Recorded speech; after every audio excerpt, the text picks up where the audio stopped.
Ho, ho, ho. Welcome to the month of December, where Chris Kringle and everybody wishes you a Merry Christmas and a Happy Holidays from the Trusted Toolbox.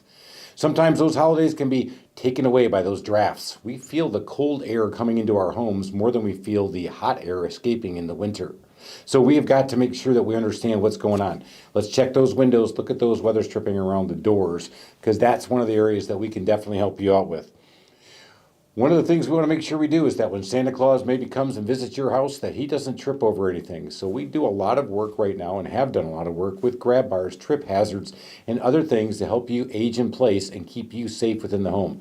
Eliminate those rug and those trip hazards, and you can even do it with lighting. We think that's a great way for you to do some awesome things in your house.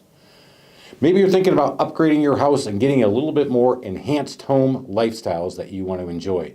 So we are offering up some ideas for you on home gyms. Take a look at that home gym section or even your home office section. Maybe get some ideas that you can use in your own home. Lastly, I went out there and put out some of my favorite cocktails. Now, of course, we want to make sure that you're having those cocktails, but you're also acting responsibly. And when I'm talking about acting responsibly, I'm talking about let's make sure that we remodel our homes responsibly and also drink responsibly. To you and yours, we hope this great season brings you joy, and we want to make sure we can improve your house into that home that you've always wanted to have.